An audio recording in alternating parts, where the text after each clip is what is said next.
आम्हाला जमिनीत 8-8.5 एकर आहे सर. हा. आणि पाण्याची वगैरे व्यवस्था एकदम छान आहे. मी ग्रॅज्युएट आहे, पण लोकांच्या हाताखाली काम करणं मला आवडत नाही. त्याच्यामुळं मी ही जमीन करणंच मला आवडतं. पण नाही, हे शक्तीपीठ मार्ग इथून चालल्यामुळे एक मनात धास्ती आहे, की आता करायचं तरी काय?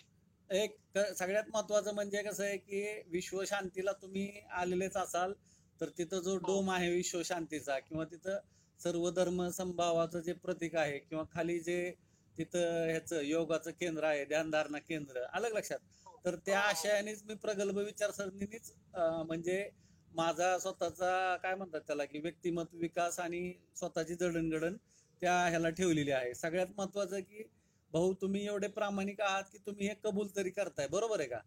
हो, हो पण सर. आज कसं असतं की बाबा, झटपट लॉटरीची दुनिया आहे, लक्षात आलं का? हो, आज हो. कसं माणूस विचार करणार, अरे चला त्याच्या आईला एवढीच जिंदगी, विषय संपला, आपलं 2-5 कोटी रुपये येतील, थार घेऊ, हे करू, तिकडं इकडं जाऊ तिकडं जाऊ, फार धुळदाण करून टाकतात, बुकना करतात. आणि अक्षरशः मुळशी पॅटर्न मध्ये जे दिंदवडे काढलेले आहेत, अलग लक्षात, सगळी जी हो, लक्तरे हो. वेशीला टांगलेली. आता हे काय आपल्याला वेगळं सांगायची गरज नाही. किंवा कोहिनूर मिलच्या कामगारांचा प्रश्न असेल, सिटी ऑफ गोल्ड मुंबई हो एक सर. हो. पिक्चर आहे. किंवा तुम्ही ह्याचा काय ते नोएडा, किंवा काय ते दिल्लीच्या बाजूचा, त्याच्यावरती सुद्धा एक म्हणजे की हो. शेतीला जे ह्याचे भाव येतात, काय म्हणतात त्याला, सोन्या चांदीचे भाव येतात, आणि त्यानंतर कशी हो. मानसिकता बिघडते आणि हो. अनैतिकता, अविवेक कसा जन्म घेतो. ज्या सुपीक हो. मातीमध्ये आज धनधान्य नाही का पूर्ण संजीवनी निर्माण होत असते, नाही का, निसर्गाचं हो. हो. चैतन्य रूप. तर त्यातच कसं एक राक्षसी प्रवृत्ती उदयाला येते, किंवा नाही का, हे सगळं होतं, याचं आपण उदाहरण पाहिलेलं आहे. हो. हो. मग हो. त्याच्यामध्ये नाही का आपल्याला ह्याचं नाही का काय म्हणतो आपण त्याला, की आपली मराठी चित्रपट सृष्टी असेल किंवा हिंदी चित्रपट सृष्टी असेल, तर त्याचं हो. योगदान तसं हे सामाजिक जे काही ज्वलंत विषय आहेत ते समोर आणण्यात त्यांचा फार मोठा भाग आहे, असं मानायला काय हरकत नाही. आणि हो त्याच सर. हो. आशयाने आम्ही देखील म्हणजे सगळं पाहिलेलं आहे हो. ते आवर्जून. आणि परिस्थिती बघतो आपण की सगळं जे ताकविकी प्रकरण असेल किंवा कुठल्याही अधिग्रहणानंतर, की बाबा हो. एक तर 3 प्रकारे तुमचं अधिग्रहण होणार. एक तर तुम्ही जे आहे ते स्वीकारून लवादाकडे जाणार, किंवा हो. भाऊभाऊकीच्या भांडणातले काही प्रश्न तसेच लिटिगेशन मध्ये कोर्टात कायमस्वरूपी भिजत गोंगडे राहणार, आणि काही फक्त संभ्रम अवस्थेत इकडं काय तिकडं काय तोंडाकडे बघत बसणार. आणि तसंच ते तुमचं जे काही आहे काय म्हणतात त्याला अवॉर्ड, म्हणजे महावेजा हा. नुकसान भरपाई तशीच हा. पडून राहणार. अशा उदाहरणानिशी बोलतोय बरं का मी. हो सर. बरोबर आहे हा, तुमचं. तर ह्याच्यामध्ये काय आहे की हे तर समजा, जर जर तर आता हे झालं जर, आणि तर हा. काय आहे की बाबा आता काही लोक आम्ही बघतो की ज्यांनी व्यवस्थित समजा त्याची गुंतवणूक केली, किंवा एकदम सुख शांती समृद्धीचं आयुष्य जगतायत जे आज हो. महावेजा आल्यानंतर. किंवा हो. आम्ही हे पण पाहिलेलं आहे की बाबा ज्यावेळेस असा एखादी प्रकल्प हे होतो, अनाऊन्स होतो, म्हणजे जाहीर होतो, तर त्यावेळेस हा. म्हणजे नोकऱ्या वगैरे सोडून बोंबलत फिरणारे पण पाहिलेत आम्ही. किंवा हो. हे सगळं होणार आहे आणि पुढच्या एका आभासी विश्वामध्ये नाही का वाम मार्गाला लागलेली पण आम्ही तरुणाई युवा पिढी पाहिलेली. आता ते नामोल्लेख हा. करणं कसं मला तसं साजेसं वाटत नाही म्हणून करत नाही. पण त्यानंतर बऱ्याच गोष्टी होत्या, नाहीतर आम्ही सुरुवातीपासूनच आम्ही विधी साक्षर म्हणून प्रल्हाद कचरे म्हणून रिटायर्ड हे आहेत जिल्हाधिकारी, हा. कलेक्टर. हा. तर त्यांचे व्हिडिओ आम्ही विधी साक्षर म्हणून नेहमी पाहायचो. आणि त्या हा. अनुषंगाने म्हणजे 4 वर्षापासूनचा आमचा अभ्यास आहे की बाबा जमीन अधिग्रहणाच्या मूल्यांकनाबाबतचा. हा. हा. हा, तर त्या आशयाने आम्ही सुरुवातीपासूनच हे करणार होतो. पण हा. आज तुमचा असा प्रामाणिक प्रश्न आल्यानंतर आम्हाला भरभरून बोलावं वाटलं. कारण कसं असतं की आपलं एकच काम आहे की बाबा हा सूर्य आणि हा जयद्रथ, बरोबर आहे का? इकडं एक अशी एक टीम तयार झाली आहे, शक्तीपीठ संघर्ष समिती म्हणून, हम्म. की ते त्यांचं असं म्हणणं आहे की आपल्या जमिनी कवडी मोल भावात घेणार आहेत. त्याच्यामुळं आंदोलन त्यांनी चालू केलेलं आहे. आम्ही पण त्या आंदोलन मध्ये सहभाग घेतलेला आहे. आमची पण इच्छा आहे शक्तीपीठ होणे, कारण की एवढं फार पंजापासून आज्यापासून ही जमिनी सांभाळून ठेवलेल्या आहेत आणि ते आता चालल्यात. हे असं त्याच्यामुळं वाईट वाटतंय जरा. नाही, साहजिकच आहे. प्रत्येकाची आपल्या जमिनीबद्दलची भावना तीच असणार. पण कसं आहे की राष्ट्र उभारणीमध्ये जनहितार्थ जे प्रकल्प आहेत त्यामध्ये प्रामुख्याने अधिकार सरकारचा लागतो. हो हो मी बरोबर आहे. तुम्हाला हे नाही सांगत आहे की तुमचा जो लोकशाही मार्गाने चाललेला नाही का जो पाठपुरावा आहे तो चुकीचा आहे असं मी अजिबात म्हणत नाही. पण त्याच वेळेस तुम्हाला अपरिहार्यता देखील माहिती असणं गरजेचं आहे. हे काय कोणी स्वतःच्या फायद्यासाठी घेत नाही की बाबा ह्या आमदारला त्या खासदारला किंवा सरपंचाला पंचायत समिती किंवा जिल्हा परिषद सदस्यासाठी नाही चाललेलं हे. तर हे हो बरोबर. हा की हे हे दळणवळणासाठी चाललेलं आहे पूर्ण नाही नाही देशात आणि आता. कसं आहे की ज्या वेळेस एखादा पथदर्शी प्रकल्प आज समृद्धी महामार्ग पूर्णत्वाला गेल्यानंतर त्याचे जे काही मेरिट्स आहेत म्हणजे काय होतं की दळणवळण फास्ट होणार. लक्षात आलं का? त्यामुळे तुमचा जो स्थानिक बाजारपेठेतला माल आहे तो आखातामध्ये निर्यातीसाठी जाणार किंवा तिकडून जो हो काही माल आहे तो पटकन तुम्हाला स्वस्त आणि वाजवी किमतीत मिळणार. म्हणजे दोन्ही घटक आले. आता ह्याच्यामध्ये तुम्ही म्हणणार की बाबा आम्ही नुसतं खरेदीच केलं आमचे पैसे संपून गेले. नाही नाही, त्याच वेळेस जसं मी नेहमी सांगतो की ABCD मॉड्यूल म्हणजे ए म्हणजे काय तर बाबा जो चौफुला आहे तुमच्या आता इथं बार्शी लातूर रोडला एक चौफुला आहे समजा. हो आहे. बरोबर आहे का? तर त्याच्या हा आजूबाजूला जे व्यावसायिक केंद्र डेव्हलप करणे सगळं कृषी हो समृद्धी केंद्र योजनेअंतर्गत म्हणजे तिथं काय असणार की तुमचं जे काही व्यापारी संकुल असतील नाही का आता जी गर्दी झालेली आहे शहरांमध्ये तर एक हा विशिष्ट अशी नाही का काय म्हणतो त्याला स्मार्ट सिटी साठी सारखी हो इंटिग्रेटेड टाउनशिप म्हणजे कोण चंदीगड होती किंवा इथं पिंपरी चिंचवड महानगरपालिका मध्ये जसं आपण निगडीचं प्राधिकरण बघतो किंवा आता अजून म्हणजे एक्सपान्शन प्रोजेक्ट चालू आहेत नाही का. आता नवीन नवीन शहरं जे आहेत तर ते भविष्याचा 50 वर्षाचा 100 वर्षाचा वेध घेऊन तयार होतात. तर ए हो मध्ये अशी शहरं विकसित होणं अलग लक्षात. हो हो बी बी मध्ये काय तर 30-40 फुटाच्या जे अंतर्गत जमिनी आहेत मग हा त्या जमिनींमध्ये काय होणार तर बाबा मिल्क चिलिंग कोल्ड स्टोरेज आणि वेअर हाऊसिंग म्हणजे काय की आपला शेती हा आधारभूत घटक मानून 25, 50, 75, 100 किलोमीटर दुसरा हायवे समजा तिकडचा तो तो कव्हरेज करेल. पण इथं जे त्याच्यावरती अवलंबून विसंबून आहेत तर तिथं शेती आणि शेतीला पूरक उद्योग व्यवसायासाठी ह्या सगळ्या गोष्टींची म्हणजे मिल्क चिलिंग दुग्ध व्यवसायासाठी कोल्ड स्टोरेज दुग्ध व्यवसायासाठी किंवा अन्नधान्य भाजीपाल्यासाठी आणि वेअर हाऊसिंग त्या हिशोबानेच. लक्षात आलं का ह्याच्यामध्ये? हो. मग आयात निर्यात होणारं पण आलं किंवा धान्य पण आलं. साठवण क्षमता असलेले सगळे असे वातानुकूलित समजा गोडाऊन. बरं तर एक विचारायचं होतं. मुख्यमंत्री साहेब म्हणले की शक्तीपीठ महामार्गाची फेर आखणी होईल म्हणजे याचा अर्थ काय होतो?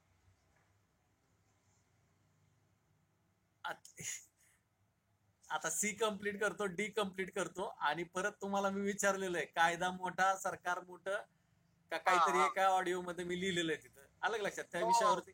आता आपण जो ह्याचा जो पाठपुरावा किंवा अग्रक्रम आहे तो मी सविस्तर बोलतो तुमच्याशी. पहिल्यांदा आता बी झाला. आता C मध्ये काय होणार तर हा निर्यातक्षम शेती म्हणजे मग हा अजून तिथं आता जेवढे किलोमीटर सांगितले त्यात शेतकऱ्यांचे गट तयार करून आता समजा काल तुम्ही मन की बात मध्ये स्नो काहीतरी ते हे काय म्हणतात त्याला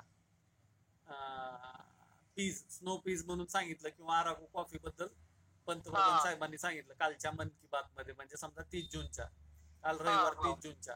तर कसं की काश्मीरमध्ये कशी ती स्नो पीज पीज केली म्हणजे काय पण हा धरा तुमचं शेवगा असेल ढोबू मिरची असेल जे काय असेल ते एक 100, 50, 10, 20 एकर जे काय असेल किंवा इकडं हा हा पांडुरंग बोडके साहेबांचं ह्याच्यात मुळशी तालुक्यामध्ये त्यांचा एक तो एक वेगवेगळ्या भाज्यांचा पॅटर्न आहे की बाबा 20-25 हे करायचं म्हणजे वार्षिक सगळे भाव सापडतात अशी सामूहिक शेती हा म्हणा थोडक्यात. तर ते पाणी फाउंडेशन असेल किंवा अजून जे कोणी होत करू याच्यामध्ये नाही का हिरिरीने भाग हा हा घेणारे आहेत अशांबरोबर तो प्लॅन C आणि प्लॅन D मध्ये प्लॅन ABC जवळ कुठेही होणारा म्हणजे तो आहे पर्यटनाचा. मग कृषी पर्यटन असेल निसर्ग पर्यटन असेल तर त्या स्थानिक तुमच्या आता लातूरमध्ये काय आहे तर बाबा तुमचं शैक्षणिक पर्यटन आहे तुमचं की लातूर पॅटर्न. हा हा लातूर पॅटर्न आता नीट शिक्षणासाठी प्रसिद्ध आहे. शिक्षणाचा जो आता नीटची समजा अपवादात्मक परिस्थिती सोडून द्या पण आता हो मी परांडा तालुका म्हणजे बार्शी लातूर म्हणजे जवळजवळ 116-17 किलोमीटर वरच आहे त्याच्यामुळे मला तो अहमदपूर म्हणा किंवा लातूर जे गाजलेला पॅटर्न हा आहे शिक्षणाचा अलग लक्षात. तर तो हो. जगभर प्रसिद्ध आहे. आपलं समजा मिनी हे समजा ना, ऑक्सफोर्ड किंवा ते काय म्हणतात आपण पुण्याला जसं म्हणतात, तर एक आपलं पुण्यानंतर लातूरचाच नंबर आहे. नाही, नंतर कशाला म्हणताय, लातूर पॅटर्न आपला स्वतःच एक विशेष महत्व प्राप्तच करतो ना. हो हो बरोबर आहे का? म्हणजे जे काय हो तुमचं जे स्पेशालिटी आहे त्यामध्ये तुम्ही म्हणजे म्हणजे स्वयंभूच आहात ना. हो युएसपीच आहे ना तुमचा, ते युनिक सेलिंग पॉइंटच आहे ना, की बाबा लातूर हा. पॅटर्न म्हणलं की लातूर पॅटर्न. बरोबर आहे की हो नाही? आज लांबून हो लांबून लोक तिथे येतात, जसं कोटा आहे कोचिंग क्लासेसचा, तसंच हो आपल्या हो महाराष्ट्रामध्ये लातूर म्हणजे ह्याला काय म्हणजे विषयच नाही. म्हणजे दुसऱ्या कुठल्या शहराला त्याची बरोबरी येणार नाही असं म्हणायला नाही काय नाही. हरकत नाही. बरोबर आहे का? तर हो टुरिझमच्या हो हिशोबाने मग आता ह्याच्यामध्ये काय आहे, तर मग त्याचा एक वेगळा क्लस्टर राबवणं अलग लक्षात. हो मग तिथं हॉल असेल, ट्युशन असेल, काउन्सिलिंग असेल, हॉस्टेल्स असतील, असं एक मोठ्या स्केलवरती हे सगळं राबवणं असेल. हे झालं हो एबीसीडी. म्हणजे टुरिझम मध्ये आपण एक समजा शिक्षणाचं एक उदाहरण घेतलं. आणखीन हो आपलं भरपूर आहे अलग लक्षात. कृषी पर्यटनाचा आधार घेऊ शकतो, निसर्गाचा घेऊ शकतो. आता त्यावेळेस ज्या वेळेस आपण अभ्यास करतो त्यावेळेस हिरिरीने त्या गोष्टींबद्दल बोलतो. बरोबर आहे का? हो बरोबर आहे. आता ह्याच्यामध्ये ड्रायफ्रूट किंवा आपण ह्याच्याबद्दल बोललो नाही, आपली जी तूर किंवा ज्वारीची जी आपली जागतिक बाजारपेठ आहे, हा. तो बार्शी लातूर म्हणजे कंबाईन पॅटर्न कुठेतरी होऊ शकतो. बरोबर आहे का? होऊ शकतो बरोबर. हा, आता येऊ तुमच्या आता प्रामाणिक मुद्द्याकडे, की तुमचं मत काय होतं, की बाबा असं असं ह्यांचं म्हणणं आहे. बरोबर आहे का? हा तर आता थोडस मी 2-3 गोष्टी जरा जास्त प्रकर्षाने किंवा ज्वलंत यांनी बोलणार आहे मी.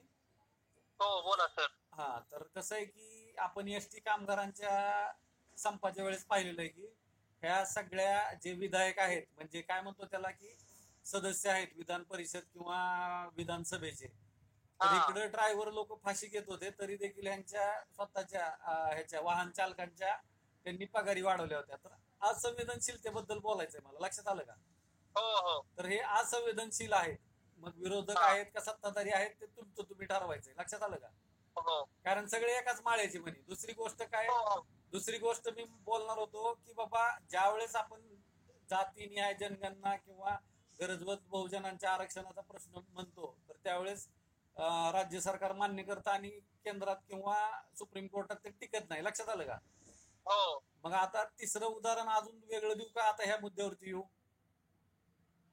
नाही नाही ह्या मुद्द्यावरच आहे आता. हा, मग आता कसं आहे की ज्या वेळेस 7-8 मार्चला ज्या वेळेस राजपत्र राज्यपालांच्या सहीनी किंवा त्यांच्या आदेशाने त्या सक्षम अधिकाऱ्याच्या म्हणजे जे आहे तिथं खाली अंडर साईन हे अपलोड झालं आणि ज्या वेळेस ते स्थानिक वृत्तपत्रांमध्ये प्रसिद्ध झालं, तर याचा अर्थ काय, कोण मोठं, ते कायद्याने प्रकाशित झालेलं. लक्षात आलं का? मग आता दोन कसं आहे की जमीन अधिग्रहण विषय कोणाचा आहे, तो ते म्युच्युअल विषय त्यांचा. राज्य सरकारचा प्रकल्प म्हटल्यानंतर राज्य सरकार तिजोरीत पैसे टाकणार महावेजासाठी. पण अधिग्रहण कारवाई कोण करतंय, तर बाबा राज्यपालाच्या आदेशाने संबंधित अधिकाऱ्यांनी आदेश काढलेला आहे आणि ती तुमच्या इथं कुठं कलेक्टर ऑफिसला जो सक्षम अधिकारी आहे तो कोण आहे, जिल्हाधिकारी दर्जाचाच पण वेगळा अधिभार असलेला नाही का अधिकारी आहे. मग त्याची नेमणूक कोण करतं, केंद्र सरकार करतं. लक्षात आलं का? तर हे सगळं द्वंद्व आहे. लक्षात आलं का? कारवाई कुठेही थांबलेली नाहीये. फक्त तू हाणल्यासारखं कर, मी रडल्यासारखं करतो आणि तुम्ही प्रत्यक्ष तिथं पाहताय. आमच्या अनुभवावरून आम्ही नेहमी तुम्हाला एकच केलं, आम्ही प्रचार प्रसाराबरोबर प्रबोधनाचं काम केलं. मग ते जीसीपी मार्किंग असेल, जे काही असेल, आम्ही तुम्हाला प्रत्यक्ष पडताळणी करून दिखावे पे मत जाओ अपनी अकल लगाओ पहिले इस्तेमाल करे फिर विश्वास करे, ह्या 2 टॅगलाईन नुसार आम्ही तुम्हाला सांगितलेलं आहे. तर आज मी जे काय बोलतोय, समजा हे विसरून जरी गेले तरी तुमचं तुम्हाला सद्विवेक तुमचा जागा असतो. आणि ज्या वेळेस तुम्ही पेपर मध्ये तुमचे गट नंबर बघता, तर एक लक्षात घ्या, याचा अर्थ ते गट नंबर तुमचे राजपत्राद्वारे ते तिथं हे झाले, काय म्हणतात, आवंटित करण्यात आले. लक्षात आलं का? त्या प्रकल्पासाठी. तर ह्याच्यामध्ये मी काय म्हणतोय, तुम्ही काय म्हणताय, सोनू काय म्हणतोय, मोनू काय म्हणतोय, बाळू काय म्हणतोय, सोमा काय म्हणतोय, हे महत्वाचं नाही. लक्षात आलं का? हो बरोबर आहे. एकदा जर का कायद्याने कारवाई सुरू झाली, एखादा सांगितलं ना भारतात गाड्या वाहतूक व्यवस्था ही डाव्या बाजूने जाणारी असणार आणि उजव्या बाजूने येणारी असणार, जर आपण त्या वाहतुकीकडे तोंड करून उभं राहिलेलं असेल, जिथं कुठं पण उभं राहिलेलं असेल, बरोबर आहे का? हो हो तर असं हे सगळं आहे. त्याच्यामुळं मी नेहमी सांगत असतो की बाबा दिसण्यावर बरोबर आहे. जाण्यापेक्षा प्रत्यक्ष काय आहे किंवा काय हा. असतंय हे फार महत्वाचं आहे. हो बरोबर आहे आज सर. आम्ही बघतो, आम्हाला सगळीकडून फोन येतात की बाबा आम्हाला मार्ग गरजेचा आहे, काय अपवाद वगळले तर, लक्षात आलं का? किंवा काही लोकांचे अटीतटींनुसार की बाबा योग्य मोबदला मिळाला तर, म्हणजे जवळजवळ संमती बरीच आहे. आलं लक्षात? मग त्यातल्या अपरिहार्थ काय, त्याचं काय होणार काय? माहिती आहे का सर? हा 80% शेतकऱ्यांचं म्हणणं असं आहे की मोबदला जर चांगला भेटला तर जमिनी देऊ. एक लक्षात घ्या, हा. आम्ही तुम्हाला फक्त नेहमी प्रचार प्रसार आणि प्रबोधन करत राहणार लोकशाही मार्गाने. लक्षात आलं का? हो बरोबर आहे सर. आम्ही वैयक्तिक कधीच तुम्हाला सल्ला मसलत करणार नाही. लक्षात आलं का? हो हो आमचं म्हणणं काय आहे की सगळं गाव मिळून राहावं पहिल्यांदा, सगळ्यात महत्वाचं. हा त्याच्यामध्ये देखील सगळ्या योग्य किंमत वगैरे सगळं झालं तर त्यातून कोणाचा विरोध असेल तर तो त्याचा व्यक्तिगत प्रकल्पाला विरोध समजायचा, कुठल्याही अटी नियमा व्यतिरिक्त. आलं लक्षात? हो, त्यावेळेस देखील तुम्ही गावानेच ठरवायचं काय करायचं काय नाही करायचं. दुसरी गोष्ट काय की निवेदन असेल, आवेदन असेल, आगाऊ प्रस्ताव असतील, आंदोलन असेल, लोकशाही मार्गाने जे काही अभिप्रेत आहे ते तुमच्या हो. हक्कात आहे. बरोबर आहे का? हो बरोबर आहे. हा, त्याच्यामुळे मी नेहमी व्हिडिओ मध्ये एक पुसटच सांगत असतो की राष्ट्रप्रेम आणि राष्ट्रद्रोह. बरोबर आहे का? हो. आज बरोबर आहे. प्रकल्प उभारणी होत आहे म्हणजे राष्ट्र उभारणी आहे. त्याच्यामध्ये तुमचं अटीतटींनी तुमचं काय म्हणतात त्याला की तुमची संमती ही अभिप्रेत आहे. पण हो उगाच वेगळं काही धोरण काय राबवायचं असेल तर त्यासाठी आता ती कारण मीमांसा वेगळी आहे. ते काय असेल काय नाही असेल त्या नकारात्मक गोष्टींवरती आपल्याला चर्चाच करायची नाही. कारण मी स्वतः धाराशिव जिल्ह्यातला, मराठवाड्यातल्या मागास आकांक्षित जिल्ह्यातला नाही का नागरिक आहे. त्यामुळं मला माहिती आहे हे सगळं किती गरजेचं महत्वाचं आहे. पण त्याच वेळी आपला शेतकरी भूमिपुत्र आणि त्याला त्याच्या जमिनीच्या मोबदल्याबद्दल मग 1956 नुसार कारवाई असेल, 2013 प्रमाणे त्याचं मूल्यांकन असेल किंवा फेअर कॉम्पेन्सेशन ऍक्ट प्रमाणे जे काही प्रोव्हिजन्स आहेत, म्हणजे संसदेत कायदे तयार होऊन जे न्यायसंगत आहेत आणि सर्वोच्च न्यायालयाने देखील वेळोवेळी त्याच्यावरती समजा तुमचे न्यायमूर्ती नरसिंहराव आणि काहीतरी एक जण आहे, मे मधलं त्यांचं आहे की त्यांनी सांगितलेलं आहे की ह्यातलं एक जरी तुम्ही चुकलात तरी पैसे दिल्यानंतर सुद्धा आम्ही पूर्ण कारवाई तुमची रद्द बातल करू, बेकायदेशीर ठरवू. आलं लक्षात? तर एक लक्षात घ्या की गेल्या 2.5-3 वर्षामध्ये जे काही कंटिन्युअसली व्यवस्थित शिस्तबद्ध जे पाठपुरावा चालू आहे आपलं, तुम्ही फेसबुक पेज वरती जर गेला, सुरत चेन्नई ग्रीनफील्ड एक्सप्रेसचं फेसबुक पेज आहे आणि त्याच्यावरती जर तुम्ही फोटोज मध्ये गेले तर तुम्हाला पहिल्या मद्रास हायकोर्टाच्या त्या ह्याच्यापासून नोटिफिकेशन म्हणजे जाहिरातीपासून सगळं लक्षात येईल की बाबा कुठलाही प्रकल्प पहिल्यांदा तुम्ही हे करायचं नाही, जाहीर करायचं नाही. आलं लक्षात? तिथून पासून आपण सुरुवात केलेली आणि सगळी जी काही क्रोनॉलॉजी आहे, घटनाक्रम आहे अधिग्रहणाचे, ते आपण उभे केलेले आहेत. म्हणजे कुठल्याही कोर्टाने ते फक्त पेज जरी पाहिलं तरी तिथं तारीख निहाय सगळा पाठपुरावा आहे. आलं लक्षात? अगदी तुमच्या आता शक्तीपीठ वरती जशी तुमच्या ह्याची अधिसूचनांची होळी झाली तसंच तिकडं ह्याची होळी झालेली, काय म्हणतात त्याला, अवॉर्डची. लक्षात आलं का? म्हणजे एकंदरीत सांगायचा भाग असा की लोकशाही मार्गाने जे काही समाज माध्यमांवरती आहे तर ह्याचं एक जिथं जागतं उदाहरण म्हणजे आपलं ते फेसबुक पेज आहे. लक्षात आलं का? आणि मला नाही वाटत की to the people, for the people आणि बाय द पीपल म्हणजे लोकशाही याच्यापेक्षा वेगळी काय नसणार आहे. बरोबर आहे का?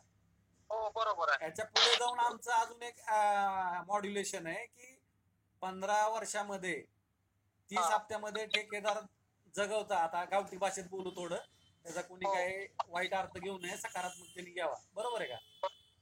22 वर्षामध्ये KKR सारखे अमेरिकन फंड असतील, ऑस्ट्रेलियन फंड असतील, वेगवेगळे जगभरातून आज तिथं टोल गोळा करण्यासाठी जगाला पैसा दिसायला लागला. बरोबर आहे का? आज पुणे मुंबई एक्सप्रेसवेचा जो काही उभारणी खर्च निघून आता तो नफ्यात म्हणजे कमाई करून देतोय. बरोबर आहे का? मग माझं तर म्हणणं असं आहे की माझा आक्षेप आहे की तुम्ही म्हणताय की गेल्या 3 वर्षातलं किंवा बाजारभावाचं एखाद्या गावात जमीनच विकली नसेल गेल्या हो 3 वर्षात, पण तिथला हा ऊस आणि बाजूच्या गावचा ऊस हा तेवढाच 2800 ते 3200 रुपये टनानी जात असेल, जो काही बाजारभाव तिथल्या उत्पन्नाला आहे तोच बाजारभाव इथं व्यवहार न झालेल्या गावात आहे, तर या गावाबद्दल सुद्धा अपवादाने का होईना तुम्हाला नाही का विचार करावा लागेल. लक्षात आलं का? हो प्रत्येक ठिकाणी याला माननीय मंत्री साहेब म्हणतात की इकॉनॉमिक वायबिलिटी, म्हणजे रस्ते बांधल्यानंतर जर का तुम्हाला उभारणीमध्ये किंवा त्या टोल कलेक्शन मध्ये तुमची इकॉनॉमिक वायबिलिटी म्हणजे तुमचा, थोडक्यात आपल्या गावठी भाषेत घ्या बरं का, तुमचा छपाई हो चालू झाली, छपाई, बरोबर आहे का? हो धंदा म्हणा, थोडक्यात धंदा सुरू झाला नाही का, एखादं हा दुकान सुरू झालं, छपाई सुरू झाली, तर आज एखादा भूमिहीन होणार असेल किंवा एखादा मोठा गटधारक असेल किंवा थोडीशी मध्यम असेल, तर ह्यांच्या तिघांची वेगवेगळी हे असणार आहे. मोठ्या गटवाल्याचं उर्वरित क्षेत्र डिमांडला येणार आहे. समजा ज्याचं तुमच्यासारखी परिस्थिती, बाबा थोडं हसू थोडं रडू, तर शिल्लकही राहणार आहे, जाणारही आहे.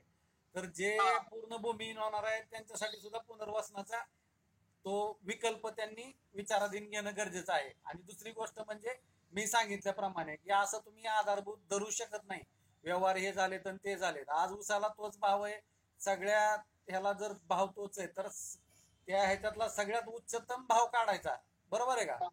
हो एका गावचा किंवा आजूबाजूच्या गावचा नाही, सलग. हो समजा तुमच्या विकास सहकारी साखर कारखान्याला किंवा अजून कुठले सहकारी बेलकुंडचा असेल, जे कुठले आहेत, बरोबर आहे का, जे सगळे पाठवतात, तर सगळ्याला समसामान्य आहे. एखाद्या गावाने समजा व्यवहारच केला नाही, जमीन विकली नाही, तर ह्याच्यामध्ये त्यांचा दोष नाही ना, त्यांना मागास ठरवू शकत नाही, ते सुख संपन्न आणि समृद्ध आहेत, बरोबर आहे का? आज ते हो तुम्हाला देश उभारणीसाठी जर त्यांच्या काळजाचा तुकडा देत असतील, तर तुम्ही सुद्धा समसामान्य न्यायाप्रमाणे वागायला पाहिजे. आणि हो ह्याच्यामध्ये मला एवढं काय बोलतो मी तुम्हाला की एक भावना सांगितली, पण ह्याच्याबद्दल निश्चिंत का राहावं असं वाटतं.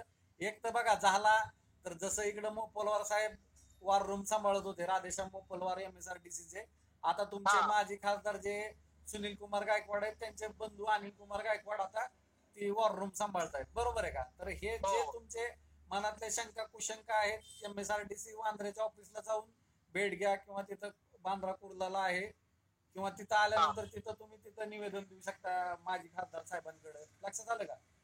हो हो किंवा जो काही पाठपुरावा आहे, किंवा इथं मी आहे, आपण मिळून पाठपुरावा करू, कसंही, म्हणजे जसं म्हणाल तसं.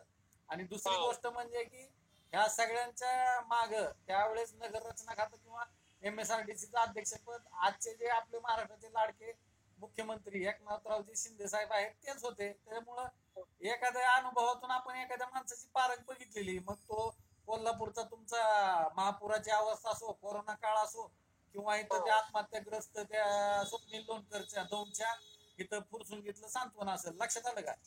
हो जो बरोबर आहे. माणूस स्वतः हजर राहून सगळं मदत आणि पुनर्वसन कार्य तत्परतेने घडून आणतो. आज आपण इथं भूसंकलनाचे विषय बघतो. म्हणजे हो एकंदरीत म्हणायचं झालं तर समजा बाकीचे आपण याच्यावरती आता चर्चा करणार नाही, लोकसभा निकाल किंवा विधानसभेचे निकाल, पण हो एकनाथराव शिंदे साहेबांबद्दल किंवा आपले माननीय मुख्यमंत्री जे आहेत एकनाथरावजी शिंदे साहेब, तर यांचे एक व्यक्तिमत्व राजकारणाच्या पलीकडचं अजब रसायन आहे. ते त्यांना एक शेतकरी, भूमिपुत्र, कष्टकरी आणि जमीन मालक म्हणून एक वेगळी अंतर्मनात त्यांच्या एक संवेदना आहे. आणि साहजिकच असा एक माणूस आपण याच्या अगोदर बघितलेला आहे, भारताचे लाडके पंतप्रधान माननीय अटल बिहारी वाजपेयी साहेब, जे की अत्यंत संवेदनशील होते, कवी मनाचे होते. तसेच हो आपले एकनाथरावजी शिंदे साहेब सुद्धा हे अगदी संवेदनशील मनाचे आहेत. आणि त्यांच्या देखरेखीखाली, त्यांच्या गोडजोडीमध्ये नाही का, आपल्याला कसलीही म्हणजे शंका कुशंका बाळगायचं काय कारण नाही, असं माझं वैयक्तिक मत आहे बरं का. आणि मी तो हे पण ऐकला, व्हिडिओ पण पाहिला आणि ऐकलं ते सगळं कालचं ह्याच्यातलं रणकंदन विधान परिषदेमध्ये झालेलं. तर तिथं हा सुद्धा माननीय महोदय, अध्यक्ष महोदयांनी, निलमताई गोरेंनी सांगितलं की तुमचं मत तुमचं मांडून झालेलं आहे, तर याच्यावरती सरकार सकारात्मक आहे आणि चर्चेने प्रश्न सोडवले जातील, बरोबर आहे का? हो बरोबर आहे. आता हे 2-3 पद मेन महत्वाचे ना, राज्यपाल असेल, विधानसभेचे अध्यक्ष असतील किंवा विधान परिषदेचे, शेवटी सगळ्याचं रडगाणं नाही का वेगवेगळ्या इयत्तेतलं शेवटी त्या मुख्याध्यापक पर्यंत जातच ना. उपमुख्याध्यापक आणि शिक्षक आता म्हणजे हे जे राज्याचा गाडा चालवणारे हे सगळे आपले पूजनीय झाले ना सगळे, लक्षात आलं का? हो हो हा मग काय बाकीच काय असतंय की बाबा, बाकी मग फड्या काड्या चालूच असतात की वर्गात. मग अशी आपली जनता म्हणजे सगळं ही खालचं चाललेलं आहे. त्यात अभ्यास करणारे पण असतात, गोंधळ करणारे पण असतात, पण परीक्षेमध्ये लक्षात येतं मग कोण पास आहे कोण नापास आहे. तर असंही पास नापासाच्या आशयाने नाही का आता ही रणधुमाळी नाही का विधानसभेच्या पार्श्वभूमीवरती वेगवेगळ्या विषयासारखे फक्त चरवीत चरवण भिजत गोंगड होणार का लगेच एक घाव दोन तुकडे मोरीवरचं दोरीवर लगेच विषय मार्गी लावणार हे आता येणारा काळच ठरवेल. हो पण एक लक्षात ठेवा जे काही आहे ना अलाइनमेंट बाकी ठीक आहे, 761 असेल 802 असेल त्याच्याबद्दल समजा तो तुम्ही जसं फेर आखणीचा विषय म्हटले तो त्यांचा म्हणजे तो तांत्रिक विषय बरोबर आहे का, आरोप प्रत्यारोप अपरिहार्यता वगैरे वगैरे वगैरे, त्यात आपण काय जास्त जाणार नाही. आपण एक प्रचार प्रसार आणि प्रबोधनात्मक फक्त प्रश्न उभे करायचे आणि त्याच्यावरती वाद विवाद तर हे संवाद विधान घडून सुसंवाद परिषदचा महत्वाचा आहे. निकाल, विधान परिषदचा निकाल शक्तीपीठ साठी गेम चेंजर ठरेल का? नाही आता एवढं मोठं बाकीत करायची गरजच नाही ना, आता ते सगळं वेळेवरती डिपेंड आहे ना. राजकीय बोलू आपण पण त्यासाठी मला पहिल्यांदा ऑडिओ बंद करावं लागेल. हॅलो, एक डोबळ मानाने सांगतो.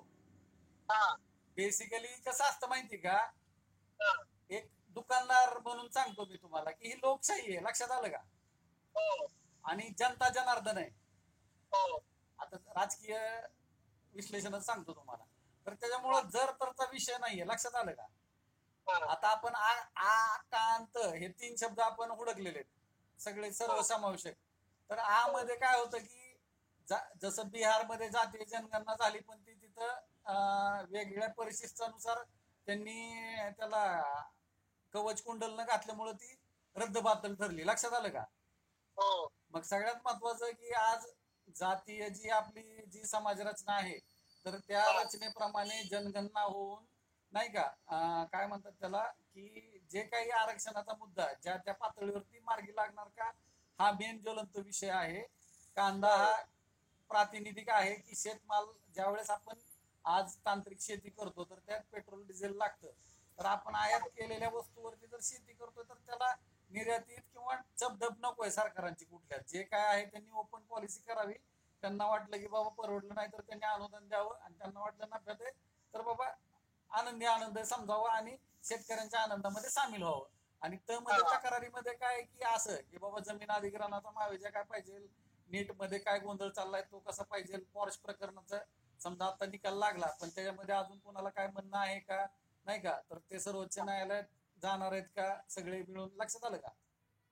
आणि दुसरी म्हणजे आज जे गर्द म्हणजे ड्रगच्या छायेत आज जी परिस्थिती बघतो आपण इकडून तिकडून हे टेंडर नसेल तर तक्रारीमध्ये अशा 1000 तक्रारी, मग ते खाजगी मीटर बसवण्यापासून म्हणजे नाही का ते पार तुमच्या लाडली बहनच्या कालच्या म्हणजे आता तक्रारी कशा आहेत एन नंबर ऑफ असते, तक्रारी काय करल तेवढ्या तक्रारी कमी, तक्रार असतेच. तर आपला आशय एकच आहे की ह्या आकांताच्या पार्श्वभूमीवरती आज हे सगळं एक जनप्रबोधन घडत आहे, प्रचार प्रसार आणि प्रबोधन, वाद विवाद संवाद आणि सुसंवाद म्हणजे हे प्रगल्भ लोकशाहीचं आणि समाजाचं लक्षण आहे. त्यासाठी फक्त हे सगळं नाही का ही खलबत सगळी, बाकी काय असतंय एक लक्षात घ्या, हळूहळू जाऊ, शांततेने जाऊ, संयमाने जाऊ, पण सगळे निश्चित पुढे जाऊ याबद्दल कसली शंका नाही पाहिजे, बरोबर आहे का?